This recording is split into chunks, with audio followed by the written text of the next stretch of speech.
Hi, I'm Vincenzo Coya. Welcome to Stat 545, the video series designed to help you write a clean and modern data analysis. So far in the course, you've seen me read in a lot of data into R.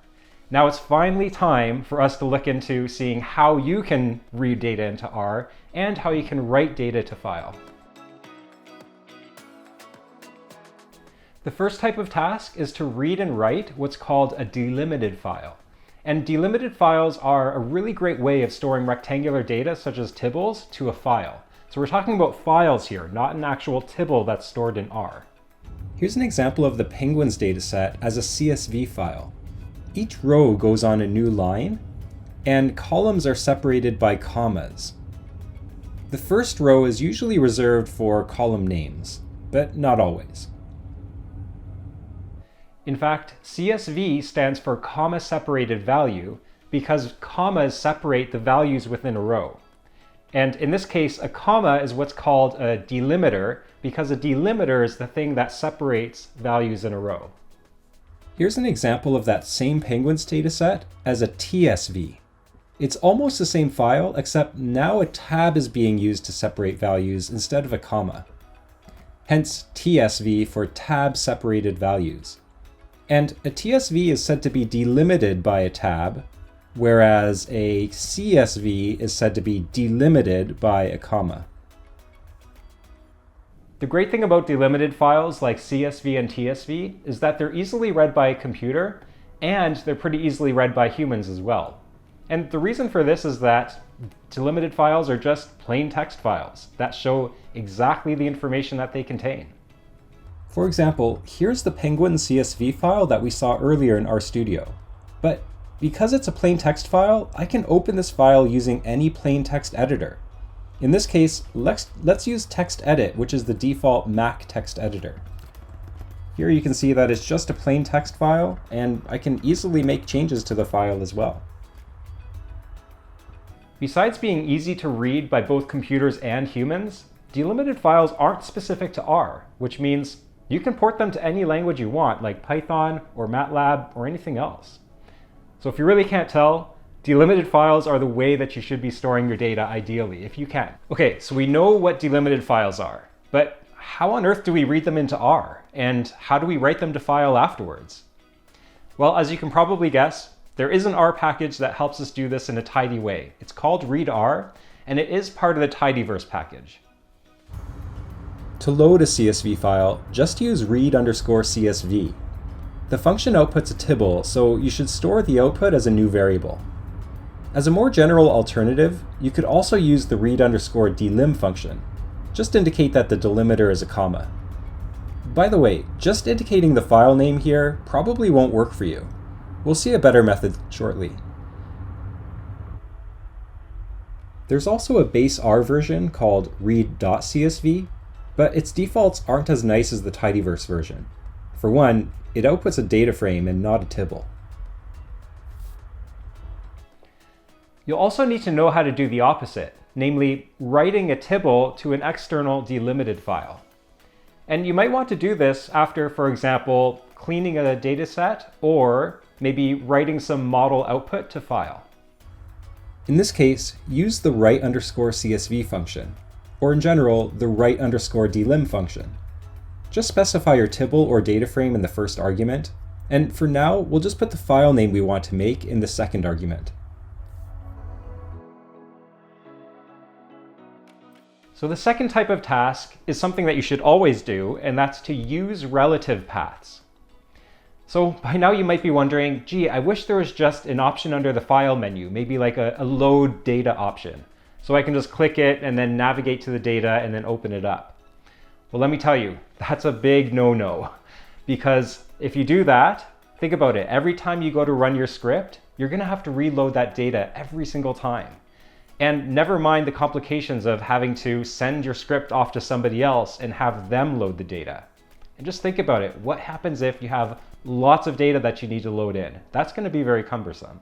Instead, and as usual for data analysis, we should aim for code that's both reproducible and robust, so that we can just run the analysis by the click of a button and the analysis can stand the test of time.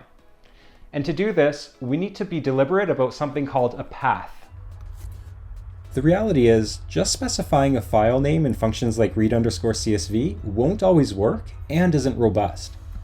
What's happening under the hood is that read_CSV is converting this file name into what's called a path. And the path looks like this. You can read this path as a series of folders. So in my users folder is a folder called Vincenzo Coia, which has a folder called desktop, which has a file called penguins.csv.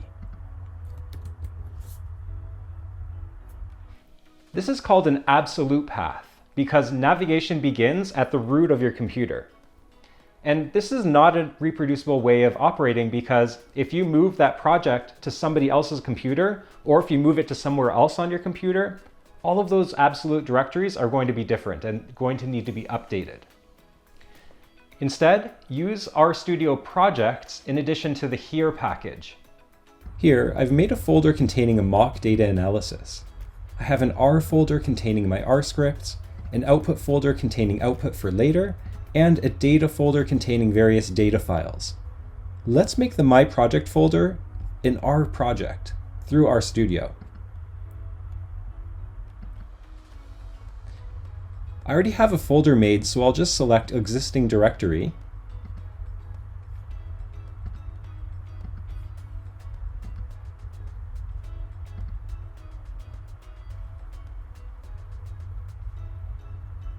You can tell that RStudio is now in the project because the project name appears in the upper bar. And making a project doesn't do anything special. A project is simply marked by nothing more than this rproj file. And it's even a plain text file, which doesn't have a whole lot in it. There's no trace of this R project anywhere else. Now, using the here function from the here package always gives you the path leading up to the project folder, no matter where that project folder is on your computer. Now you can specify a path to your data file relative to the project folder, either directly or using one path level at a time.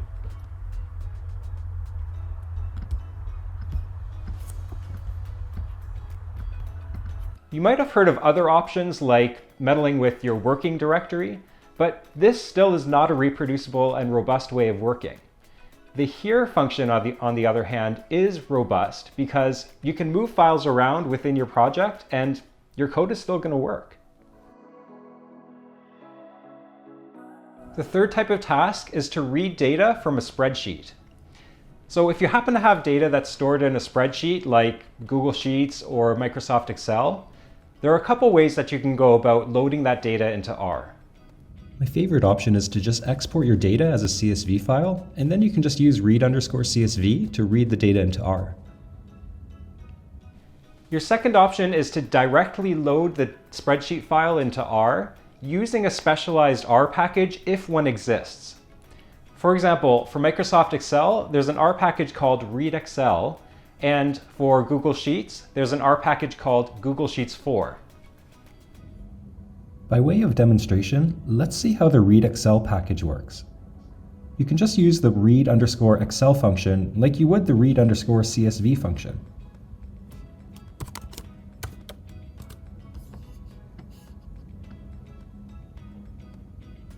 Keep in mind that when you load a spreadsheet into R, you're probably only going to get the values that you see in the spreadsheet, which means you're going to lose the formatting options that you've specified, such as formulas or maybe bold font or colored font. All of those things will be gone. And that's probably a good thing because it forces you to be more deliberate with these things using R and to make your workflow more reproducible and readable. The fourth type of task that you might want to do is to read and write what's called an R binary file. Now, an R binary file basically can hold any R object at all as an external file. And this is different from delimited files and spreadsheets because delimited files and spreadsheets just hold tabular data. Say I have a model object that took a very long time to run, and I'd like to save the output to file. In this case, I can save the object as an RDS file using the save RDS function that comes shipped with base R. You can see the output file in my project folder in the output folder. The only problem with this RDS file is that it's not readily viewable by a human. Instead, only R can read this, which means you can't port this over to a program like Python. To load an RDS file into R, just use the read_RDS function.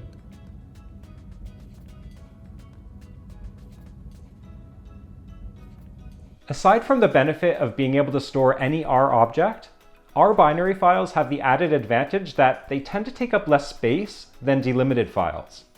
So that means if you have a gigantic tibble that you're wanting to write to file, and you have evidence that it's just taking up a ton of space, and that's really a problem for you, then you might want to consider writing that tibble as an R binary file.